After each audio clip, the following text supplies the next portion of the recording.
近段时间以来，中美关系无疑是国际社会中老生常谈的问题。随着时间的推移，外界也取得了相似的共识。在未来相当长的时间里，全球最主要的关系就是中美关系。而在最近，有美国军事专家在论坛上尝试推演中美对抗的走向和结局，结果反而把棋盘给掀了。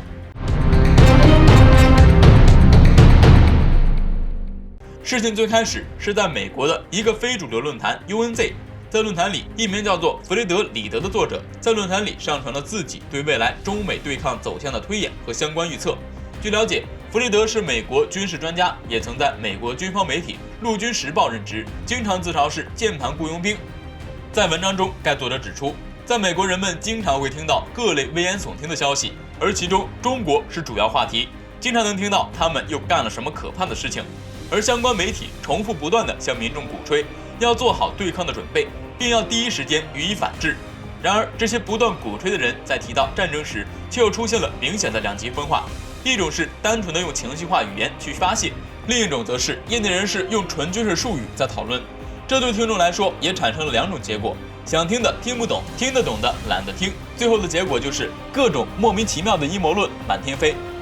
弗雷德认为，战斗打响的第一天，最受不了的可能是美国企业，无数在中国境内的工厂都会关门。不要说市场份额，光是零部件生产中断就足够让企业家们把华盛顿点燃。战争发生的1周后，你会看到各大超市空空如也。美国每年从中国购入的商品接近4720亿美元，其中包含了大量的高科技产品、低技术含量产品和消费品，而这些也将在第一时间终止。这种情况下，民众很快会加入企业家的队伍，向华盛顿抗议。此外，中国每年从美国购入超过1630亿美元的商品，比如石油、半导体、航空发动机等等。可以预见到，如果发展到战争阶段，美国工人也会成为点燃华盛顿的一员。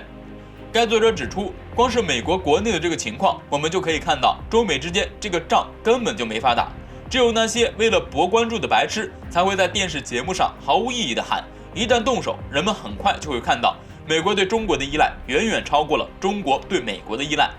这篇对抗推演的文章发出之后，很快吸引了不少美国人关注。有美国网友就指出，双方如果仅仅是军事上的对抗，那么海军是美国唯一的机会。但遗憾的是，想要依靠美军的航母战斗群，但中国的高深音速导弹系统可以在前者有机会动手之前就将其击沉。你想问美国陆军那帮娘娘腔和假小子组成的作战单元根本没法和中国作战。你想看到的话，就去准备点爆米花吧。